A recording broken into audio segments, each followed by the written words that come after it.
आज ही Doubtnut app download करें। Doubtnut पर होगा अब आपके सभी मैथ्स, केमिस्ट्री, फिजिक्स और बायोलॉजी डाउट्स का सफाया। बस अपने क्वेश्चन की फोटो खींचो, उसे क्रॉप करो और तुरंत वीडियो सोल्यूशन पाओ। Download now. इस वीडियो में हम बात करेंगे कि जो हमारे ग्रुप 16 के एलिमेंट्स हैं इनके डाइऑक्साइड्स के बारे में। तो देखिए, जो आपके ग्रुप 16 हैं इनके जो डाइऑक्साइड्स हैं वो कौन कौन बनाते हैं। तो जो डाइऑक्साइड का फॉर्मूला है आपका जनरल, वो है EO2। ई मतलब कोई भी आपका एलिमेंट। तो देखिए, ग्रुप 16 के कौन कौन से एलिमेंट हैं? ऑक्सीजन, सल्फर, सेलेनियम, टेलुरियम और पोलोनियम, राइट।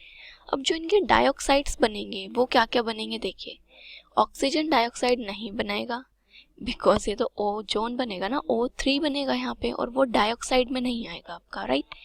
उस कंपाउंड को हम अलग से स्टडी करेंगे। सल्फर के डाइऑक्साइड की बात करें तो ये बनेगा SO2, ये SeO2, TeO2 और ये POO2। तो ये इनके सबके क्या हो गए? आपके डाइऑक्साइड्स। अब अगर इनकी प्रिपरेशन की बात की जाए कि ये जो डाइऑक्साइड्स हैं आपके, आप इन्हें किस तरीके से सिंथेसाइज कर सकते हैं, तो इन सभी को सिंथेसाइज करने का एक ही तरीका है, ऑक्साइड बनाना है। सिंपल है कि आपको इनको ऑक्सीजन की प्रेजेंस में इन्हें बर्न करना है, राइट। एयर है आपकी, राइट, एयर में इन्हें जला दीजिए तो आपके क्या बन जाएंगे? ऑक्साइड्स बन जाएंगे। देखिए, लाइक आपका सल्फर है, सल्फर 8 एग्जिस्ट करता है और ये सॉलिड है। अब आपको इसको रिएक्शन किसके साथ करानी है? ऑक्सीजन के साथ। जब आप इसके ऑक्सीजन जो कि गैस है इसके साथ जब रिएक्शन कराएंगे तो यहाँ पे क्या बन जाएगा? 8 मॉलिक्यूल्स ऑफ SO2। तो इसी टाइप से आपके जो बाकी कंपाउंड्स हैं, सेलेनियम या फिर टेलुरियम के जो ऑक्साइड्स हैं, ऐसे ही करना है आपको। उस मेटल को ऑक्सीजन की प्रेजेंस में हीट करना है तो आपका जो ऑक्साइड है वो फॉर्म हो जाएगा, ठीक है। ये तो हो गई इनके प्रिपरेशन की बात। अब हम बात करते हैं कि आप इन्हें कैसे, इनके स्ट्रक्चर की बात की। जो ये स्ट्रक्चर है इनकी वो किस टाइप की होती है। तो अब हम क्या डिस्कस कर रहे हैं? इनकी स्ट्रक्चर। तो सबसे पहले हम बात करते हैं SO2 के बारे में कि जो SO2 है आपकी, इसकी कैसे स्ट्रक्चर होती है। तो जो आपका SO2 है ये as a discrete molecule exist करता है, exist as discrete molecule. Discrete molecule का मतलब है कि बिखरा हुआ सा रहता है, मतलब अपने दूसरे मॉलिक्यूल्स के साथ अटैच्ड नहीं रहता, बिखरा हुआ गैस। क्योंकि SO2 आपकी क्या है? गैस है, और आपको पता है कि आपके जो गैशियस मॉलिक्यूल्स हैं वो दूर दूर रहते हैं, उनके बीच में डिस्टेंस जो है वो बहुत ज़्यादा होता है। तो इसी टाइप में बोल रहे हैं कि मॉलिक्यूल कैसा है? डिस्क्रीट मॉलिक्यूल है। और गैसेस में जो आपकी वंडरवॉल फोर्स ऑफ अट्रैक्शन होती है वो वीक होती है, इसी वजह से तो इतने दूर दूर होते हैं। अगर अट्रैक्शन स्ट्रॉन्ग होती तो वो एक दूसरे मॉलिक्यूल्स को होल्ड करके रखते और वो मॉलिक्यूल्स पास पास होते। तो इसमें वंडरवॉल फोर्स ऑफ अट्रैक्शन क्या है आपकी? वीक है। फोर्स ऑफ अट्रैक्शन कैसी है? Weak, okay. तो ये तो इसके कुछ कैरेक्टरिस्टिक्स की बात हो गई।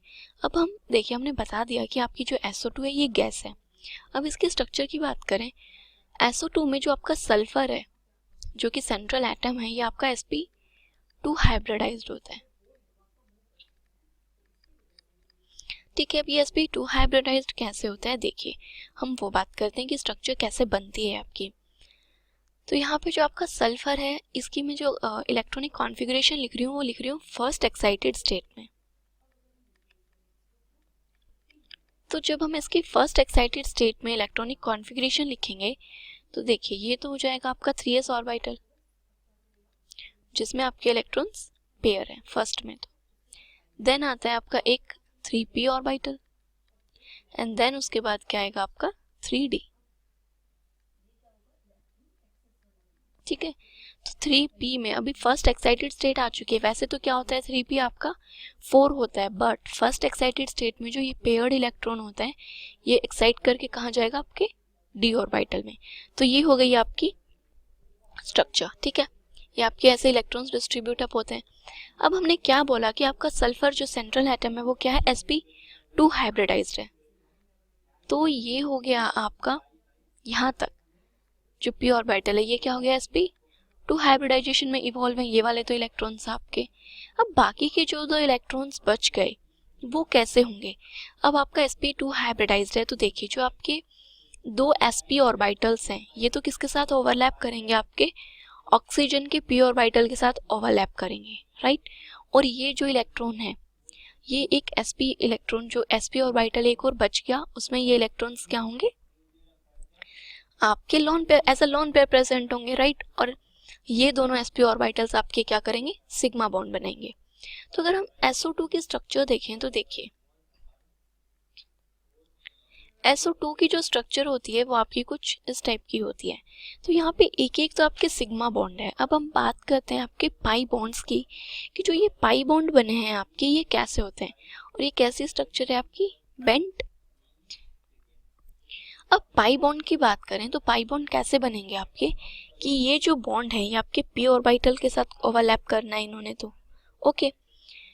तो अब एक सल्फर और एक ऑक्सीजन के बीच में ओवरलैपिंग होगी तभी तो पाई बॉन्ड बनेगा। लाइक इधर सल्फर है और इधर ऑक्सीजन है, तो p ऑर्बिटल के लिए ये सल्फर के ऑर्बिटल्स हो गए, ये ऑक्सीजन के ऑर्बिटल्स हो गए और इनके बीच में ओवरलैपिंग हो गई। अब ऑक्सीजन के पास तो सिर्फ 2p ऑर्बिटल्स हैं, वही ओवरलैप करेंगे। लेकिन अगर हम सल्फर की बात करें तो सल्फर के पास एक 3p ऑर्बिटल है और एक क्या है आपका 3d ऑर्बिटल। तो जो ये 3p ऑर्बिटल है इससे कौन सा बॉन्डिंग बनेगी आपकी? इससे तो बन जाएगी p पाई बॉन्डिंग। और जो ये आपका d ऑर्बिटल है, सल्फर का तो d हो गया लेकिन ऑक्सीजन का तो p ऑर्बिटल ही रहेगा, तो यहाँ पे जो आपकी बॉन्डिंग होगी वो होगी p पाई d पाई बॉन्ड फॉर्मेशन होगा। तो हमने क्या देखा कि सल्फर का जो ये ऑक्सीजन के बॉन्ड बन रहे हैं दोनों अलग अलग हैं। एक पाई बॉन्ड तो मान लीजिए ये आपका हो गया p पाई और ये वाला हो गया p पाई d पाई, ठीक है। तो ये डिफरेंट डिफरेंट बॉन्ड्स हो गए। तो इसके अकॉर्डिंग आपको लगेगा कि जो ये आपके बॉन्ड लेंथ जो है वो डिफरेंट होनी चाहिए, क्योंकि यहाँ पे जो p पाई में ओवरलैपिंग है वो अच्छी होगी, बिकॉज इनका जो साइज है वो ज़्यादा डिफरेंट साइज थोड़ा इनके कंपैरिजन में कंपैरेबल है। एक तो आपका d ऑर्बिटल वैसे ही डिफ्यूज्ड होते हैं और 2p, और इस d ऑर्बिटल के बीच में जो ओवरलैपिंग है वो इतनी अच्छी नहीं होनी चाहिए, बट स्टिल इनकी जो बॉन्ड लेंथ है वो सारी सिमिलर होती हैं। अगर इसके रेजोनेटिंग स्ट्रक्चर की बात करें तो इसकी जो नेक्स्ट रेजोनेटिंग स्ट्रक्चर बनेगी वो क्या बनेगी? ये। तो अब आपका ये बॉन्ड हो जाएगा p पाई d पाई और ये हो जाएगा p पाई। तो इसके अकॉर्डिंग इसके जो बॉन्ड लेंथ होती है वो सभी सेम होती है, दोनों स्ट्रक्चर्स हमारी सेम है। अब हम बात करते हैं नेक्स्ट की, देखिए जो ये आपका SO2 मॉलिक्यूल है ये क्या है? बेंट है। तो इस मॉलिक्यूल का आपका खुद का अपना एक डायपोल मोमेंट होता है और इसका जो डायपोल मोमेंट है वो होता है 1.63 डिवाई, ठीक है। और देखिए अब हम इस कंपाउंड के अगर बॉन्ड एंगल की बात करें तो जो नॉर्मली हमारे जो कंपाउंड्स होते हैं जो sp2 हाइब्रिडाइज्ड, इनका बॉन्ड एंगल होता है 120 डिग्री, बट यहाँ पे lone pair bond pair repulsion की वजह से इसका जो बॉन्ड एंगल है वो क्या हो जाएगा? डिक्रीज हो जाएगा और इसका बॉन्ड एंगल कितना हो जाएगा? 119.5 डिग्री, थोड़ा सा कम हो जाता है बॉन्ड एंगल और वो कितना हो गया? 119.5 डिग्री इसका बॉन्ड एंगल हो गया। तो ये तो बात थी SO2 की। अब बात करते हैं हमारे जो दूसरा ऑक्साइड्स होते हैं उनके बारे में। SeO2 सेलेनियम ऑक्साइड की अगर बात करें तो ये आपका एक वाइट क्रिस्टलाइन सॉलिड होता है, वाइट क्रिस्टलाइन सॉलिड है, ठीक है। अब अगर हम देखिए ये दोनों टाइप में एग्जिस्ट करता है, ये आपका गैसियस स्टेट में भी होता है और ये आपका सॉलिड फॉर्म में भी होता है, और दोनों ही स्टेट में इसका जो स्ट्रक्चर होती है वो बिल्कुल ही डिफरेंट होती है, ठीक है। देखिए अगर मैं इसकी गैसियस स्टेट की बात करूं तो गैसियस स्टेट में इसके स्ट्रक्चर सिमिलर होती है SO2 के स्ट्रक्चर से। गैसियस स्टेट में इसकी स्ट्रक्चर SO2 जैसी होती है, दैट मीन्स वही बेंट स्ट्रक्चर होगी।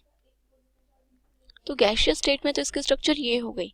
अब अगर बात करें सॉलिड स्टेट में इसकी स्ट्रक्चर की, तो सॉलिड स्टेट में इसकी कैसी होती है? नॉन प्लेनर पॉलीमेरिक स्ट्रक्चर, ठीक है। अब देखिए नॉन प्लेनर पॉलीमेरिक स्ट्रक्चर किस टाइप की होगी आपकी, देखिए वो बना के दिखाते हैं। ये आपका हो गया सेलेनियम, ये डबल बॉन्ड ऑक्सीजन, देन ये ऑक्सीजन, सेलेनियम, ऑक्सीजन। तो इस टाइप से ये जो पॉलीमेरिक आपकी जो स्ट्रक्चर है ये कंटिन्यूएशन में चलती रहती है। तो ये हो गई आपकी इसकी सॉलिड फॉर्म में स्ट्रक्चर। नेक्स्ट अगर हमारे जो बाकी के ऑक्साइड्स हैं टेलोरियम और पोलोनियम के ऑक्साइड की अगर बात की जाए TeO2 एंड PoO2, अगर इन ऑक्साइड्स की बात की जाए तो देखिए ये हमारे नॉन वोलेटाइल क्रिस्टलाइन आयनिक सॉलिड्स होते हैं। कैसे होते हैं ये हमारे नॉन वोलेटाइल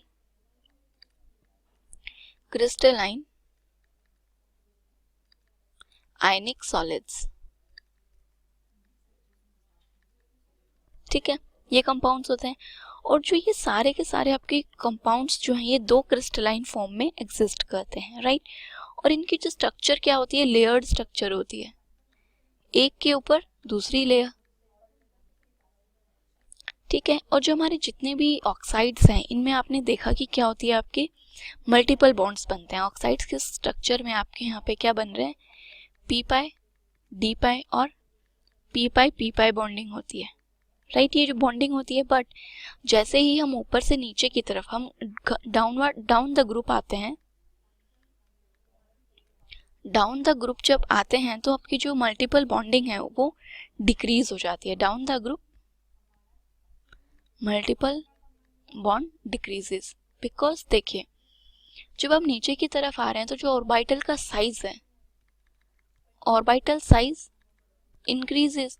अब देखिए आपका ऑक्सीजन तो सेम है ना, वही है, ऑक्सीजन का तो 2p ऑर्बिटल है, लेकिन जो सेंट्रल एटम है आपका वो चेंज हो रहा है। सल्फर है तो 3p है, देन 4p, देन 5p। तो इस टाइप से आपके ऑर्बिटल का साइज इंक्रीज हो रहा है। और आपको पता है जैसे जैसे साइज इंक्रीज होगा उनके बीच में ओवरलैपिंग अच्छी नहीं होगी, ओवरलैपिंग अच्छी नहीं होगी तो बॉन्ड अच्छा नहीं होगा। तो इस वजह से जो मल्टीपल बॉन्ड है वो डिक्रीज होते हुए चले जाते हैं। तो ये हो गए आपके डाइऑक्साइड्स की प्रिपरेशन और स्ट्रक्चर। नेक्स्ट वीडियो में उनकी कुछ प्रॉपर्टीज को डिस्कस करते हैं। क्लास 6 से 12 से लेके नीट, IIT, JEE मेंस और एडवांस के लेवल तक 10 मिलियन से ज्यादा स्टूडेंट्स का भरोसा। आज ही डाउनलोड करें डाउटनेट ऐप या व्हाट्सएप कीजिए अपने डाउट्स 8400 400 400 पर।